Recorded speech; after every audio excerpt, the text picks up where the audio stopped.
ಎಲ್ಲರಿಗೂ ಶ್ರೀವಿದ್ಯಾ ಅನ್ನೋದು ಒಂದು ಬಹಳ ದೊಡ್ಡ ವಿದ್ಯೆ ಅಂತ ಅರ್ಥ ಮಾಡ್ಕೊಂಡಿದ್ದೀವಿ.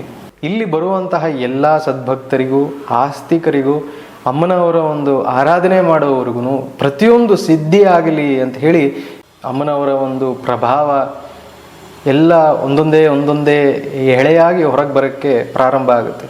ಶ್ರೀವಿದ್ಯಾದ ಮೊದಲನೆಯ ದೀಕ್ಷೆಯನ್ನು ಕೊಡ್ತಾರೆ. ಆ ಸಮಯದಲ್ಲಿ ನನಗೆ ಶ್ರೀವಿದ್ಯಾ ಅನ್ನೋ ಅರ್ಥ ಬಹಳ ಸ್ವಲ್ಪ ಮಟ್ಟಿಗೆ ಗೊತ್ತಿತ್ತು.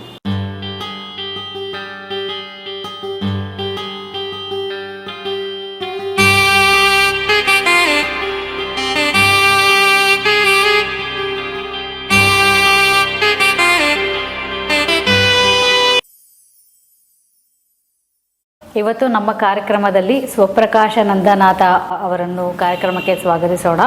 ಇವರು ಇಂಡಿಯನ್ ಇನ್ಸ್ಟಿಟ್ಯೂಟ್ ಆಫ್ ಸೈನ್ಸಲ್ಲಿ ಕೆಲಸ ಮಾಡಿಕೊಂಡು ಇವರ ಜೀವನವನ್ನು ದೇವಿಗೆ ಅರ್ಪಣೆ ಮಾಡಿದ್ದಾರೆ. ದೇವಿಯ ಆರಾಧನೆಯಲ್ಲೇ ಇದ್ದಾರೆ ಅಂತ ಹೇಳ್ಬೋದು. ಇಷ್ಟು ಚಿಕ್ಕ ವಯಸ್ಸಿನಲ್ಲಿ ಇವರು ಅಂದರೆ 30 ವರ್ಷದಲ್ಲೇ ಅವರು ಇಷ್ಟು ಸಾಧನೆಯನ್ನು ಶ್ರೀವಿದ್ಯದಲ್ಲಿ ಮಾಡಿದ್ದಾರೆ. ಹಾಗಾಗಿ ಇಂತಹ ಒಂದು ಮಹಾನ್ ಸಾಧಕರನ್ನು ನಾನು ನಿಮಗೆ ಪರಿಚಯ ಮಾಡಿಸ್ಕೊಡ್ತಾ ಇದ್ದೀನಿ. ಬನ್ನಿ ಇವರನ್ನು ನಮ್ಮ ಕಾರ್ಯಕ್ರಮಕ್ಕೆ ಸ್ವಾಗತಿಸೋಣ. ನಮಸ್ತೆ ಗುರುಗಳೇ, ನಮ್ಮ ಕಾರ್ಯಕ್ರಮಕ್ಕೆ ಆಧಾರದ ಸ್ವಾಗತ. ಹ್ರೀಂ ಹ್ರೀಮಿತಿ ಪ್ರತಿದಿನಂ ಜಪದಾಂತವಾಕ್ಯಾಂ ಕಿನ್ನಾಮ ದುರ್ಲಭಮಿತಿ ತ್ರಿಪುರಾದಿವಾಸೆ ಮಾಲಾ ಕಿರೀಟಮದವಾರಣ ಮಾನನೀಯಾಂ ತಾನ್ ಸೇವತೆ ವಸುಮತೀಂ ಸ್ವಯಮೇವ ಲಕ್ಷ್ಮೀ. ನಮಸ್ಕಾರ. ಎಲ್ಲರಿಗೂ ಬಹಳ ಕುತೂಹಲದಿಂದ ಕಾಯ್ತಾ ಇರುವಂತಹ ಒಂದು ವಿಷಯ ಅಂತಂದರೆ ಅಮ್ಮನವರು. ಎಲ್ಲರಿಗೂ ಶ್ರೀವಿದ್ಯಾ ಅನ್ನೋದು ಒಂದು ಬಹಳ ದೊಡ್ಡ ವಿದ್ಯೆ ಅಂತ ಅರ್ಥ ಮಾಡ್ಕೊಂಡಿದ್ದೀವಿ. ಒಂದು ಸಣ್ಣ ಪರಿಚಯ ಅಮ್ಮನವರ ಬಗ್ಗೆ. ನನಗೆ 2016ರಲ್ಲಿ ಒಂದು ಸ್ವಪ್ನ ಆಗುತ್ತೆ. 2016ರಲ್ಲಿ ನಮ್ಮ ಗುರುಗಳು ವಿಮಲಾನಂದ ಭಾರತಿಗಳು, ಭರದ್ವಾಜ ಸ್ವಾಮಿಗಳು ಚೆನ್ನೈಯಲ್ಲಿ ಅಂಬತ್ತೂರ್ ಕಳ್ಳಿಕುಪ್ಪಮ್ಮಲ್ಲಿರುವಂತಹ ಭುವನೇಶ್ವರಿ ಪೀಠಂ ಅಲ್ಲಿ ವಾಸ ಆಗಿರ್ತಾರೆ. ಭುವನೇಶ್ವರಿ ಅಮ್ಮನವರ ಆರಾಧಕರಾಗಿರ್ತಾರೆ. ಅವರ ಒಂದು ಪರಿಚಯ ಆಗಬೇಕು ಅಂತ ಹೇಳಿ ಬಹಳಷ್ಟು ಪ್ರೇರೇಪಣೆಯಾಗಿ ಸ್ವಪ್ನದಲ್ಲಿ ಅಮ್ಮನವರು ಸೂಚನೆ ಕೊಡ್ತಾರೆ. ಅದರ ಮೂಲಕ ನಾನು ನಮ್ಮ ಸ್ವಾಮಿಗಳನ್ನು ಭೇಟಿ ಮಾಡಿದಾಗ ನಮ್ಮ ಸ್ವಾಮಿಗಳಿಗೂ ಒಂದು ಸ್ವಪ್ನದ ಸೂಚನೆ ಆಗಿರುತ್ತೆ, ಇಂಥವ್ರು ಬರ್ತಾರೆ ಅಂತೇಳಿ. ನಾನು ಅವ್ರನ್ನ ಭೇಟಿ ಮಾಡೋದಕ್ಕೆ ಹೋಗಿದ ತಕ್ಷಣ ಬೆಳಗ್ಗೆ 9 ಗಂಟೆ ಅಷ್ಟೊತ್ತಲ್ಲಿ ನಮ್ಮ ಸ್ವಾಮಿಗಳನ್ನ ನೋಡಿದ ತಕ್ಷಣ ನನ್ನನ್ನು ಒಂದಿಷ್ಟು ದೊಡ್ಡ ಬುಟ್ಟಿ ಹೂವು ಕೊಟ್ಟು ನಮ್ಮ ಪರಮೇಷ್ಠಿ ಗುರುಗಳ ಪರಮಗುರುಗಳ ಅಧಿಷ್ಠಾನದಲ್ಲಿ ಕರ್ಕೊಂಡು ಹೋಗಿ ಕೂರಿಸಿ, ಇವರು ನಿಮ್ಮ ಪರಮಗುರುಗಳು, ನೀನು ಆರಾಧನೆ ಮಾಡು, ಅರ್ಚನೆ ಮಾಡು ಅಂತ ಹೇಳಿ, ಎಷ್ಟೊತ್ತಾಗುತ್ತೋ ಅಷ್ಟೊತ್ತು ಅರ್ಚನೆ ಮಾಡು ಅಂತ ಹೇಳಿ ಹೇಳ್ತಾರೆ. ಬಹಳ ಆಶ್ಚರ್ಯವಾದಂತಹ ಒಂದು ವಿಚಾರ ಅದು. ಯಾಕೆ ಅಂತಂದರೆ, ಒಬ್ಬ ಗುರು ಸಮ್ಮುಖದಲ್ಲಿ ಅಥವಾ ಗುರುವನ್ನು ಭೇಟಿಯಾದಾಗ ಎಲ್ಲರೂ ಏನು ಕೇಳೋದು, ಏನು ಬೇಕು, ಯಾಕೆ ಬೇಕು, ಏನು ಎತ್ತ ಅಂತ, ಅಥವಾ ನಮ್ಮನ್ನು ಅರ್ಥ ಮಾಡ್ಕೊಳ್ಳೋದಕ್ಕೆ ಪ್ರಯತ್ನ ಮಾಡ್ತಾರೆ, ಏನು ಎತ್ತ ಅಂತ. ಆದರೆ ನಮ್ಮ ಗುರುಗಳು ಹೃತ್ಪೂರ್ವಕವಾಗಿ ಒಂದು ಬುಟ್ಟಿ ಹೂವು ಕೊಟ್ಟು ನಿಮ್ಮ ಗುರುಗಳ ಅಧಿಷ್ಠಾನದಲ್ಲಿ ಕೂತ್ಕೊಂಡು ಅರ್ಚನೆ ಮಾಡು ಅಂತ ಹೇಳಿ ಹೊರಟೋಗ್ತಾರೆ. 2.5 ಅವರ್ 3 ಅವರ್ ಆಗುತ್ತೆ, 3 ಗಂಟೆಗಳ ಸಮಯ ಆಗುತ್ತೆ. ಅರ್ಚನೆ ಮಾಡ್ತಾ ಮಾಡ್ತಾ ಮಾಡ್ತಾ ಪ್ರದಕ್ಷಿಣೆ ಆಯಿತು, ಅರ್ಚನೆ ಆಯಿತು, ಎಲ್ಲ ಆಯಿತು. ಹತ್ರ ಮಧ್ಯಾಹ್ನ 11:30 12:30 ಸುಮಾರು ಸಮಯದಲ್ಲಿ ಕರೀತಾರೆ ಒಳಗೆ. ಏನು ಬೇಕು ನಿನಗೆ ಅಂತ ಕೇಳ್ತಾರೆ. ಆ ಸಮಯದಲ್ಲಿ ನನಗೆ ಶ್ರೀವಿದ್ಯಾ ಅನ್ನೋ ಅರ್ಥ ಬಹಳ ಸ್ವಲ್ಪ ಮಟ್ಟಿಗೆ ಗೊತ್ತಿತ್ತು. ಆದರೆ ನಾನು ಅವ್ರ ಹತ್ರ ಹೋಗಿದ್ದು ಶ್ರೀವಿದ್ಯಾ ದೀಕ್ಷೆ ತಗೋಬೇಕು ಅಂತಲ್ಲ, ಅಥವಾ ಶ್ರೀವಿದ್ಯಾ ಬಗ್ಗೆ ಅರ್ಥ ಮಾಡ್ಕೋಬೇಕು ಅಂತಲ್ಲ. ಗುರುವಿನ ಒಂದು ಪರಿಚಯ ಆಗಲಿ, ಅಮ್ಮನವರ ಪರಿಚಯ ಆಗಲಿ, ಗುರುವಿಗೆ ಹತ್ತಿರವಾಗಿ ಇರೋಣ ಅನ್ನೋ ಒಂದೇ ಒಂದು ಕಾರಣದಲ್ಲಿ ಅವರನ್ನು ಭೇಟಿ ಮಾಡ್ತೀವಿ. ಗುರುಬ್ರಹ್ಮ ಗುರು ವಿಷ್ಣು ಗುರುದೇವೋ ಮಹೇಶ್ವರ ಅಂತ ಹೇಳ್ದಂಗೆ ಗುರು ಎಲ್ಲ ಸ್ವರೂಪದಲ್ಲೂ ಇರ್ತಾನೆ. ಗುರು ಬ್ರಹ್ಮನಾಗೂ ಇರ್ತಾನೆ, ವಿಷ್ಣುವಾಗೂ ಇರ್ತಾನೆ, ಈಶ್ವರನಾಗೂ ಇರ್ತಾನೆ. ಅವರು ನಾನು ಒಳಗಡೆ ಹೋಗಿ ಕೂತಿದ ತಕ್ಷಣ ಮೇಲ್ಗಡೆ ಅವರ ಶಿಷ್ಯರಿಗೆ ಹೇಳಿ ಗುರುಪಾದಿಕೆಯನ್ನು ತಗೊಂಬಪ್ಪ ಅಂತ ಹೇಳಿ ಕಳಿಸ್ತಾರೆ. ಪಾದಿಕೆ ತಂದಿದ ತಕ್ಷಣ ಅವರು ಶಿರಸ್ಸಿನ ಮೇಲೆ ಗುರುಪಾದಿಕೆಯನ್ನಿಟ್ಟು ಶ್ರೀವಿದ್ಯಾದ ಮೊದಲನೆಯ ದೀಕ್ಷೆಯನ್ನು ಕೊಡ್ತಾರೆ. ಈ ಒಂದು ವಿಚಾರ ಬಹಳ ಆಶ್ಚರ್ಯವಾಗಿತ್ತು ನನಗೆ. ಇದು ಹೇಗೆ, ಇದು ಅಮ್ಮನವರ ನಿರ್ಣಯ, ಗುರುವಿನ ನಿರ್ಣಯ, ನಮ್ಮ ಪರಮಗುರುಗಳ ಒಂದು ಆಶೀರ್ವಾದ, ಪರಮೇಷ್ಠಿ ಗುರುಗಳ ಒಂದು ಆಶೀರ್ವಾದ ಅಂತ ಹೇಳಿ. 2016ರಲ್ಲಿ ದೀಕ್ಷೆ ಆಗುತ್ತೆ. 2016ರಲ್ಲಿ ದೀಕ್ಷೆ ಆಗಿದ್ದು ಸತತವಾಗಿ ನಾನು ವಾಪಸ್ ಬಂದು ಒಂದೊಂದೇ ಮಂತ್ರವನ್ನು ಪಾರಾಯಣ ಮಾಡಿ ಜಪವನ್ನು ಮಾಡ್ತಾ ಇದ್ದೆ. 2016 ಆದಮೇಲೆ 2018 ನವೆಂಬರ್ ತಿಂಗಳಲ್ಲಿ ಸ್ವಾಮಿಗಳು ಬೆಂಗಳೂರು ಪ್ರವಾಸಕ್ಕೆ ಬಂದಾಗ ನವೆಂಬರ್ ತಿಂಗಳಲ್ಲಿ ಇಲ್ಲಿ ಕಾರ್ತಿಕ ಮಾಸದ ಹುಣ್ಣಿಮೆ ಕಾರ್ಯಕ್ರಮದಲ್ಲಿ ಸ್ವಾಮಿಗಳು ಭಾಗವಹಿಸ್ತಾರೆ. ಬಾಲಮಹಾ ತ್ರಿಪುರ ಸುಂದರಿ ಹೋಮ ಆಗ್ತಾ ಇರುತ್ತೆ. ಹೋಮ ಎಲ್ಲ ಆದಮೇಲೆ ಪೂರ್ಣಾಹುತಿ ಕೊಟ್ಟು ಸ್ವಾಮಿಗಳು ಹೊರಗಡೆ ಬಂದು ನಿಂತಿದ ತಕ್ಷಣ, ನಾನು ಅಮ್ಮನವರ ವಿಗ್ರಹವನ್ನು ನೀವು ಪ್ರಸಾದವಾಗಿ ಕೊಡ್ತೀನಿ, ನೀನಿಲ್ಲಿ ಅಮ್ಮನವರನ್ನು ಪ್ರತಿಷ್ಠಾಪನೆ ಮಾಡಬೇಕು ಅಂತ ಹೇಳಿ ಹೋಗ್ತಾರೆ. ಗುರು ಆಜ್ಞೆ ಮೀರಕ್ಕಾಗಲ್ಲ. ಅದಕ್ಕಿಂತ ಮುಂಚೆನೇ ಈ ವಿಚಾರವನ್ನು ಪ್ರಸ್ತಾಪ ಮಾಡಿದರು ನಮ್ಮ ಗುರುಗಳು. ಈ ಥರ ಅಮ್ಮನವರ ಪ್ರತಿಷ್ಠಾಪನೆ ಆಗಬೇಕು ಅಂತ ಹೇಳಿ ಬೆಂಗಳೂರಿಗೆ 2 ಸರಿ 3 ಸರಿ ಬಂದಾಗ ನಾನು ಸ್ವಾಮಿಗಳ ಇಚ್ಛೆ, ಅಮ್ಮನವರ ಇಚ್ಛೆ ಆಗಲಿ ಅಂತ ಹೇಳಿ ಸ್ವಲ್ಪ ಮೌನವಾಗಿದ್ದೆ. ಆದರೆ ಅಮ್ಮನವರ ಒಂದು ಸಂಕಲ್ಪ, ಗುರುಗಳ ಸಂಕಲ್ಪ, ಇಲ್ಲ ಅಮ್ಮನವರ ಪ್ರತಿಷ್ಠಾಪನೆ ಆಗಲೇಬೇಕು ಅಂತಾಗಿತ್ತು.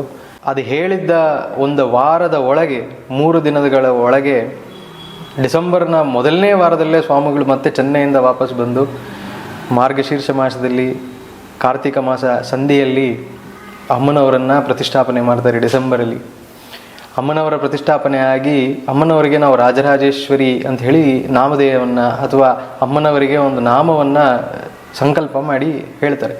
ಇಲ್ಲಿಗೆ ಅಮ್ಮನವರ ಒಂದು ಕೆಲಸ ಮುಗೀತಾ, ಅಥವಾ ಇಲ್ಲಿ ಅಮ್ಮನವರ ಪ್ರತಿಷ್ಠಾಪನೆ ಆಗಿದ ಮೇಲೆ ಮತ್ತೆ ಏನು ಅನ್ನೋದೊಂದಿತ್ತು. ಮಂಡಲಾಭಿಷೇಕ, ಮಂಡಲ ಪೂಜೆ ಶುರುವಾಗುತ್ತೆ. ಒಂದು ವಿಶೇಷವಾದಂತಹ ಸಂಕಲ್ಪವನ್ನು ಅಮ್ಮನವರು ಮತ್ತೆ ಕೊಡ್ತಾರೆ. 2019 ಜನವರಿಯಲ್ಲಿ ಮೊದಲನೇ ಬಾರಿಗೆ ಅಮ್ಮನವರಿಗೆ ಲಲಿತಾ ತ್ರಿಶತಿಯ ಕೋಟಿ ಪಾರಾಯಣ ಮತ್ತು ಅರ್ಚನೆಯ ಒಂದು ಸಂಕಲ್ಪವನ್ನು ತಗೋತೀವಿ.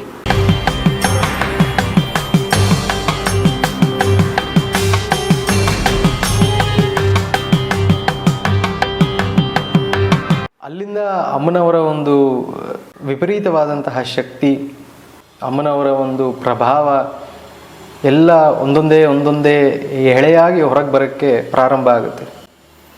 2019 ಜನವರಿಯಲ್ಲಿ ತಗೊಂಡಂತಹ ಸಂಕಲ್ಪ, ಅವಳ ಕೃಪೆ ಎಷ್ಟಿರಬೇಕು ನಮ್ಮ ಮೇಲೆ ಅಂತಂದರೆ, ಅವ್ಯಾಜ ಕರುಣಾಮೂರ್ತಿ ಅಂತ ಹೇಳ್ತೀವಿ ನಾವು ಅಮ್ಮನವರಿಗೆ.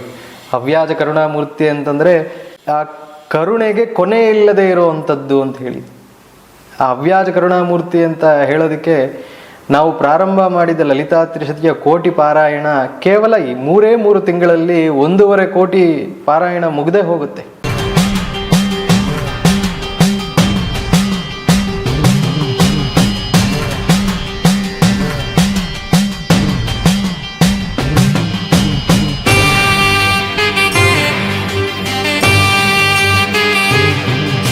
ಆ 1.5 ಕೋಟಿ ಪಾರಾಯಣ ನಾವು ಅಮ್ಮನವ್ರಿಗೆ ಸಮರ್ಪಣೆ ಮಾಡೇ ಬಿಡ್ತೀವಿ. ಇದು ಅವಳ ಒಂದು ಸಂಕಲ್ಪ ಆಗುತ್ತೆ. ಅಲ್ಲಿಂದ ಮತ್ತೆ ದಶಾಂಶ ನಾವು ಅಮ್ಮನವರಿಗೆ ಕುಂಕುಮಾರ್ಚನೆ ಮಾಡಬೇಕು ಅಂತ ಹೇಳಿ 12.5 ಲಕ್ಷ ಕುಂಕುಮಾರ್ಚನೆ ಆಗುತ್ತೆ. ಈ ರೀತಿ ಅಮ್ಮನವರ ಪ್ರತಿಷ್ಠಾಪನೆ ಆದ ಕಾಲದಿಂದಲೇ ಪ್ರತಿಯೊಂದು ಕೈಂಕರ್ಯಗಳು, ಪ್ರತಿಯೊಂದು ಅವಳ ಇಚ್ಛೆಯಂತೆ, ಅವಳ ಒಂದು ಸಂಕಲ್ಪದಂತೆ ನಡೀತಾ ಹೋಗುತ್ತೆ. 48ನೇ ದಿನಗಳ ನಂತರ 48ನೆಯ ದಿನ ಮಂಡಲಾಭಿಷೇಕ ಆಗುತ್ತೆ ಅಮ್ಮನವರಿಗೆ. ಒಂದು ಬಹಳ ಸೂಕ್ಷ್ಮವಾದಂತಹ ಒಂದು ವಿಚಾರ ಇಲ್ಲಿ. ಆ ಮಂಡಲಾಭಿಷೇಕದ ಒಂದು ಸಂದರ್ಭದಲ್ಲಿ, ಮಂಡಲಾಭಿಷೇಕ ಎಲ್ಲ ಆದ ನಂತರ ವಿಶ್ರಾಂತಿಯಲ್ಲಿರಬೇಕಾದ್ರೆ ಮುಂಜಾನೆ 3:30 ಸಮಯದಲ್ಲಿ ನಮ್ಮ ಗುರುಗಳಿಗೊಂದು ಸ್ವಪ್ನ ಆಗುತ್ತೆ. ನಮ್ಮ ಪರಮೇಷ್ಠಿ ಗುರುಗಳು ಶಿವಚಿದಾನಂದ ಸರಸ್ವತಿ ಶ್ರೀ ಮೌನಸ್ವಾಮಿಗಳು ಅಂತ ಹೇಳಿ, ಅವರು ಆರಾಧನೆ ಮಾಡುವಂತಹ ದೇವಿಯ ಹೆಸರು ಸಿದ್ಧೇಶ್ವರಿ ಅಂತ. ಅವರು ಪ್ರಾತಃ ಕಾಲದಲ್ಲಿ ಈ ಜಾಗದಲ್ಲಿ ಅಮ್ಮನವರ ಆರಾಧನೆಯನ್ನು ಮಾಡೋದನ್ನು, ಅವರಿಗೆ ಒಂದು ಸಂಕಲ್ಪವನ್ನು ಕೊಟ್ಟು ಅಮ್ಮನವರ ಆರಾಧನೆ ಮಾಡೋದನ್ನು ತೋರಿಸ್ಕೊಡ್ತಾರೆ. ಆಗ ನಮ್ಮ ಗುರುಗಳಿಗೆ ಒಂದು ಸೂಚನೆ ಏನಾಗುತ್ತೆ ಅಂತಂದರೆ, ಇಲ್ಲಿ ಬರುವಂತಹ ಎಲ್ಲ ಸದ್ಭಕ್ತರಿಗೂ, ಆಸ್ತಿಕರಿಗೂ, ಅಮ್ಮನವರ ಒಂದು ಆರಾಧನೆ ಮಾಡೋವರೆಗೂ ಪ್ರತಿಯೊಂದು ಸಿದ್ಧಿ ಆಗಲಿ ಅಂತ ಹೇಳಿ ನಮ್ಮ ಪರಮೇಷ್ಠಿ ಗುರುಗಳು ಪೂಜೆ ಮಾಡಿರುವಂತಹ ಅಮ್ಮನವರ ಹೆಸರಿನ ಸಮೇತ ರಾಜರಾಜೇಶ್ವರಿ ಅಂತ ಸೇರಿಸಿ ಸಿದ್ಧೇಶ್ವರಿ ರಾಜರಾಜೇಶ್ವರಿ ಅಂತ ಹೇಳಿ ನಾವು ಈ ಒಂದು ಅಮ್ಮನವರಿಗೆ ಪುನರ್ನಾಮಕರಣವನ್ನು ಮಾಡ್ತಾರೆ. ಅಲ್ಲಿನಿಂದ ಈ ಅಮ್ಮನವರ ಒಂದು ಆರಾಧನೆ ವಿಶೇಷವಾಗಿ ನಡೀತಾ ಬಂದಿದೆ. ಆ ಮಂಡಲಾಭಿಷೇಕ ನಡೆದ 2 ತಿಂಗಳಿನಲ್ಲಿ ಮತ್ತೆ ಹತ್ರ 300-350 kg ಪುಷ್ಪಗಳಿಂದ ಅಮ್ಮನವರಿಗೆ ಲಕ್ಷಾರ್ಚನೆ ಆಗುತ್ತೆ. ವೃಕ್ಷಿ ಹೂವು ಅಂದರೆ ಕೆಂಪು ಹೂವು, ಆ ಕೆಂಪು ಹೂವಿನಿಂದ ಅಮ್ಮನವರಿಗೆ ಲಕ್ಷಾರ್ಚನೆಯನ್ನು ಮಾಡ್ತಾರೆ. ಬಂದವರಿಗೆಲ್ಲ ಅಮ್ಮನವರು ಸಾಕಷ್ಟು ಅನುಕೂಲಗಳನ್ನು, ಮಾನಸಿಕವಾಗಿ ಏನು ಸಂಕಲ್ಪಗಳನ್ನು ತೊಗೊಂಬಂದಿದ್ದಾರೋ ಅದನ್ನೆಲ್ಲ ನೆರವೇರಿಸ್ತಾ ಬಂದಿದ್ದಾರೆ ಅಮ್ಮನವರು. 2018ರಿಂದ 2025ರವರೆಗೂ ಸಾಕಷ್ಟು ಕೈಂಕರ್ಯಗಳನ್ನು ಅಮ್ಮನವರು ಇಲ್ಲಿ ಮಾಡಿಸ್ಕೊಂಡಿದ್ದಾರೆ. ಈ ಒಂದು ಸಣ್ಣ ಪರಿಚಯ ಏನಕ್ಕೆ ಅಂತಂದರೆ, ಯಾವ ರೀತಿ ಅಮ್ಮನವರ ಸಂಕಲ್ಪವನ್ನು ಸಲೀಲವಾಗಿ ನಿರ್ಮಲವಾಗಿ ನಡೆಸ್ಕೊಂಡು ಅಮ್ಮನವರು ಯಾವುದೇ ರೀತಿಯಾದಂತಹ ತಡೆ ಇಲ್ಲದೆ ಇಲ್ಲಿ ಬಂದು ಪ್ರತಿಷ್ಠಾಪನೆ ಆಗ್ತಾರೆ ಅನ್ನೋದಕ್ಕೆ ಇದೊಂದು ಸಣ್ಣ ಪ್ರಸಂಗ. ಇವಾಗ ಗುರುಗಳೇ, ನೀವು ಹೇಳಿರೋದ್ರಲ್ಲಿ ಇವಾಗ ಅಂದರೆ ನಿಮ್ಮ ಕನಸಿನಲ್ಲಿ ಬಂದ ಮೇಲೆ ನೀವು ಆ ಗುರುವಿನ ಭೇಟಿ ಮಾಡೋಕ್ಕೆ ಹೋಗಿದ್ದ, ಇಲ್ಲ ಮೊದಲೇ ನಿಮಗೆ ಆ ಗುರುವಿನ ಒಂದು ಪರಿಚಯ ಇದ್ದು ಭೇಟಿ ಮಾಡಬೇಕು ಅಂತ ಅಂದ್ಕೊಂಡ ಮೇಲೆ ಕನಸು ಬಂದಿದ್ದ, ಇಲ್ಲ ಯಾವ ರೀತಿ ಗುರುಗಳು? ನಮ್ಮ ಗುರುಗಳ ಒಂದು ಕಾರ್ಯಕ್ರಮ ಪ್ರತಿದಿನ ಶ್ರೀಶಂಕರ ಚಾನೆಲಲ್ಲಿ ಬರ್ತಾ ಇತ್ತು. ಅದೇ ರೀತಿ ಅವರ ಒಂದು ಪರಿಚಯ ಯಾರು ಕೊಡುವಂಥದ್ದೇ ಇಲ್ಲ. ಭುವನೇಶ್ವರಿ ಸ್ವಾಮಿಗಳು ಬಂದು ಭುವನೇಶ್ವರಿಯ ತಪೋರಾಧಕರು. ಜಯ ಟಿವಿನಲ್ಲಿ, ತಮಿಳ್ ಚಾನೆಲ್ಗಳಲ್ಲಿ, ಸಾಕಷ್ಟು ಚಾನೆಲ್ಗಳಲ್ಲಿ ಬರ್ತಾ ಇತ್ತು. ಅದರ ಒಂದು ಕಾರ್ಯಕ್ರಮಗಳನ್ನು ನೋಡಿ ಮನಸ್ಸಿನಲ್ಲಿ ಒಂದ್ಸರಿ ಅನಿಸಿದ್ದು, ನಮ್ಮ ಸ್ವಾಮಿಗಳನ್ನು ನೋಡಬೇಕಾಗತ್ತೆ, ಭೇಟಿ ಮಾಡಬೇಕು ಅನ್ನೋ ಒಂದು ಆಕರ್ಷಣೆಗಿಂತ ಭಕ್ತಿಭಾವ ಜಾಸ್ತಿ ಇತ್ತು. ಆ ಭಕ್ತಿಭಾವದಿಂದ ಹೋಗಿ ಅಮ್ಮನವ್ರನ್ನ ಭೇಟಿ ಮಾಡಬೇಕು, ಸ್ವಾಮಿಗಳನ್ನು ನೋಡಬೇಕು ಅನ್ನೋದರಲ್ಲಿ ಆ ಒಳಗಿದ್ದಂತಹ ರಹಸ್ಯ ಅಮ್ಮನವ್ರಿಗೆ ತಿಳಿತದೆ. ನಮಗಲ್ಲಿ ಭೇಟಿ ಆದಮೇಲೆ ಅವರ ಒಂದು ಸಮೀಕ್ಷೆ ಏನಕ್ಕೆ ಅನ್ನೋದು ಅವತ್ತೇ ಅರ್ಥ ಆಗಿತ್ತು. ಅದೊಂದು ಮಾಯಾಜಾಲವಾಗಿತ್ತು. ನಾನು ಅವರ ಹತ್ರ ಹೋಗಿದ್ದು, ಅಲ್ಲಿ ಅವರನ್ನು ಭೇಟಿ ಮಾಡಿದ್ದು, ಅವತ್ತೇ ಶ್ರೀವಿದ್ಯಾ ದೀಕ್ಷೆ ಆದಂಥದ್ದು, ಅವತ್ತೇ ಮಂತ್ರದೀಕ್ಷೆ ಕೊಟ್ಟಂಥದ್ದು. ಇದು ಯಾವುದೋ ಜನ್ಮದ ಪೂರ್ವಾರ್ಜಿತ ಕರ್ಮ ಸ್ವಲ್ಪ ನನಗೂ ಅವ್ರಿಗೂ ಇದ್ದಂತಹ ನಂಟು ಹತ್ರ ತಗೊಂಡು ಹೋಯ್ತೇನೋ ಅನ್ನೋ ರೀತಿನಲ್ಲಿತ್ತು. ನಾನು ಅವರನ್ನು ಮೊದಲನೇ ಬಾರಿ ನೋಡಿದಾಗ ಒಬ್ಬ ಮಗ ತಾಯಿ ಹತ್ರ ಹೋದ್ರೆ ಹೇಗೆ ಆಪ್ಯಾಯತೆಯಿಂದ ಹೋಗ್ತೀವೋ ಆ ರೀತಿ ಆಪ್ಯಾಯದಲ್ಲಿ ಹೋದಂಗಿತ್ತು ನನಗೆ. ಅಂದ್ರೆ ನಿಮ್ಗೆ ಬಂದಿದ್ದ ಕನಸು ಅವ್ರಿಗೂ ಬಂದು ನೀವು ಬರೋ ಒಂದು ಸೂಚನೆ ಅವ್ರಿಗೂ ಮುಂಚೆನೆ ಬಂದಿದೆ. ಈಗ ಅವ್ರ ಸಂಕಲ್ಪದಂತೆ ನೀವು ಇಲ್ಲಿ ಪ್ರತಿಷ್ಠಾಪನೆ ಮಾಡಿದ್ದೀರಾ ಅಂತ ಹೇಳಿದ್ದೀರಾ. ಅಂದ್ರೆ ಇದಕ್ಕೆ ದೇವಸ್ಥಾನ ತರ ನೀವು ಕಟ್ಟಿ ಸ್ಥಾಪಿಸಿರುವಂತಹದ್ದ, ಇಲ್ಲ ಎಲ್ಲಿ ನಿಮ್ಮ ಮನೆಯಲ್ಲಿ ಸ್ಥಾಪಿಸಿರುವಂತಹದ್ದ, ಅದನ್ನು ತಿಳಿಸ್ಕೊಡಿ. ಈಗ ಸದ್ಯಕ್ಕೆ ಅಮ್ಮನವರು AGS ಲೇಔಟ್ ಬಡಾವಣೆ, ಇಟ್ಟಮಡು AGS ಲೇಔಟ್ ಬಡಾವಣೆ, ಸುಬ್ರಹ್ಮಣ್ಯಪುರದ ವಲಯದಲ್ಲಿರುವಂತಹ ಜಾಗದಲ್ಲಿ ಕೆಳಗಡೆ ಮನೆಯಲ್ಲೇ ಅಮ್ಮನವರನ್ನ ಪ್ರತಿಷ್ಠಾಪನೆ ಮಾಡಿದ್ದೀವಿ. ಇದೇ ಜಾಗದಲ್ಲೇ ಅಮ್ಮನವರ ಸಕಲ ಸಂತತಿಗಳು ಪರಮೇಶ್ವರ ಅಘೋರ ನೀಲಕಂಠೇಶ್ವರ ಸ್ವಾಮಿಯನ್ನು ಮತ್ತು ಶಂಕರಾಚಾರ್ಯರನ್ನು ಪ್ರತಿಷ್ಠಾಪನೆ ಮಾಡಿ ಇಲ್ಲೇ ಆರಾಧನೆಗಳನ್ನು ಮಾಡ್ತಾ ಇದ್ದೀವಿ. ಸಿದ್ದೇಶ್ವರಿ ರಾಜರಾಜೇಶ್ವರಿಯ ಸನ್ನಿಧಿಗೆ ಎಲ್ಲರೂ ಆಗಮಿಸಿ ನಿಮ್ಮ ನಿಮ್ಮ ಸಂಕಲ್ಪಗಳನ್ನು ಅಮ್ಮನವರ ಪಾದದಲ್ಲಿ ಸಮರ್ಪಣೆಯನ್ನು ಮಾಡಿ, ನಿಮ್ಮ ಸಂಕಲ್ಪಕ್ಕೆ ಮನದಾಳದಿಂದ ಪ್ರಾರ್ಥನೆಯನ್ನು ಮಾಡಿ ಇಲ್ಲಿ ನಡೆಯುವಂತಹ ವಿಶೇಷವಾದಂತಹ ಕೈಂಕರ್ಯಗಳಲ್ಲಿ ಭಾಗವಹಿಸಿ. ಅಷ್ಟಮಿ ಪೂಜೆಗಳು ಬಹಳಷ್ಟು ವಿಶೇಷವಾಗಿ ನಡೆಯುತ್ತೆ. ವಾರಾಹಿ ಅಮ್ಮನವರ ಆರಾಧನೆ, ಅದೇ ಅಷ್ಟಮಿ ದಿನದಂದು ಇಲ್ಲಿ ಚಂಡಿಕಾ ಪಾರಾಯಣವೂ ನಡೆಯುತ್ತೆ. ಹುಣ್ಣಿಮೆಯ ದಿನದಂದು ಸಾಯಂಕಾಲದಲ್ಲಿ ಅಮ್ಮನವರು ಪೂರ್ಣ ಕಳದಲ್ಲಿರ್ತಾರೆ, ಪೂರ್ಣ ಚಂದ್ರಕಳೆಯಲ್ಲಿರ್ತಾರೆ. ಅಮ್ಮನವರಿಗೆ ಷೋಡಶಿ ಅಂತ ಹೆಸರು. ಷೋಡಶಿ ಅಂತಂದರೆ ಬರೀ ಮಂತ್ರ ಅಂತಲ್ಲ, ಚಂದ್ರನ ಕಳೆಗಳು ಹೇಗೆ ಅಮಾವಾಸ್ಯೆಯಿಂದ ಹುಣ್ಣಿಮೆಯವರೆಗೂ ಪೂರ್ಣ ಭರಿತವಾಗಿ ಚಂದ್ರಕಳೆ ಇರುತ್ತೋ, ಅಮ್ಮನವರು ಆ ಹುಣ್ಣಿಮೆಯ ದಿನದಂದು ಪೂರ್ಣ ಚಂದ್ರಕಳೆಯಲ್ಲಿ ಪ್ರಜ್ವಲಿಸ್ತಾ ಇರ್ತಾರೆ. ಅಮ್ಮನವರ ದರ್ಶನ ಆ ಪೌರ್ಣಮಿ ದಿನದಂದು ಸಿಗುವಂಥದ್ದೇ ಬಹಳ ವಿಶೇಷ. ಯಾರು ಪೌರ್ಣಮಿ ದಿನದಂದು ಅಮ್ಮನವರ ದರ್ಶನ ಮಾಡ್ತಾರೋ ಮನಸ್ಸಲ್ಲಿ ಇರುವಂತಹ ಸಂಕುಚಿತಗಳು ಅತಿ ಶೀಘ್ರದಲ್ಲಿ ನಿವೃತ್ತಿಯಾಗಿ ಒಂದು ಅಭಿವೃದ್ಧಿ ಸ್ಥಾನಕ್ಕೆ ಹೋಗ್ತೀವಿ. ಪೌರ್ಣಮಿ ದಿನದಂದು ಇಲ್ಲಿ ಅಮ್ಮನವರಿಗೆ ವಿಶೇಷವಾಗಿ ನಾವು ನವಾವರಣ ಹೋಮ, ನವಾವರಣ ಪೂಜೆ ಹಾಗೂ ಸುವಾಸಿನಿ ಪೂಜೆಗಳನ್ನು ಮಾಡಿ ಅನ್ನಪ್ರಸಾದ, ಅನ್ನಸಂತರ್ಪಗಳನ್ನು ಮಾಡ್ತಾ ಇರ್ತೀವಿ. ಇದೇ ಪೌರ್ಣಮಿಯಂದೇ ಮಾಡುವಂಥದ್ದೇ ಸಂಕಲ್ಪ ಸಿದ್ಧಿ ಲಲಿತಾ ಹೋಮ. ಆ ತ್ರಿಶತಿ ಹೋಮದಿಂದ ನಡೆಯುವಂತಹ ಅತಿ ಚೈತನ್ಯವಾದಂತಹ, ಅತಿ ಶಕ್ತಿಯುತವಾದಂತಹ ಒಂದು ಮಿರಾಕಲ್ಸ್ ಅಂತ ಏನು ಹೇಳ್ತೀವಿ, ಅಥವಾ ಚಮತ್ಕಾರದ ಒಂದು ಸ್ಥಿತಿಯನ್ನು ಎಲ್ಲರೂ ಅನುಭವಿಸ್ಬೋದು.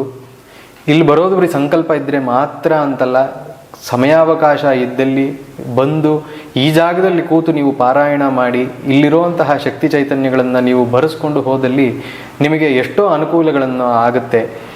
ನಮ್ಮ ಗುರು ಪರಂಪರೆಯ ಪೂರ್ಣಾನುಗ್ರಹ ಎಲ್ಲರಿಗೂ ಇರಲಿ ಅಂತ ಹೇಳಿ ಅಮ್ಮನವರಲ್ಲಿ ಪ್ರಾರ್ಥನೆ ಮಾಡ್ತಾ, ಹರ ನಮಃ ಪಾರ್ವತೀಪತಯೇ, ಹರ ಹರ ಮಹಾದೇವ.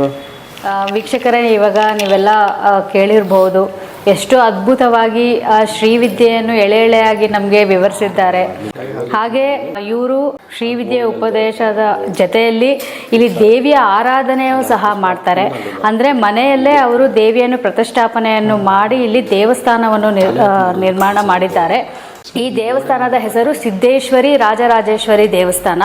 ಇಲ್ಲಿ ಪ್ರತಿಯೊಬ್ಬರು ಪ್ರತಿ ದಿವಸ ಬಂದು ಭೇಟಿ ನೀಡಿ ನಮಸ್ಕಾರ ಮಾಡಿ ಹೋಗ್ಬೋದು. ಪ್ರತಿ ದಿವಸ ಬೆಳಗ್ಗೆ 8ರಿಂದ 12 ಗಂಟೆ ಒಳಗೆ ಬಂದು ಇಲ್ಲಿ ದೇವಸ್ಥಾನ ಓಪನ್ ಇರುತ್ತೆ. ಇಲ್ಲಿ ಬಂದು ನೀವು ದೇವಸ್ಥಾನ ಅಮ್ಮನವರನ್ನು ದರ್ಶನ ಮಾಡಿಬಿಟ್ಟು ಹೋಗ್ಬೋದು.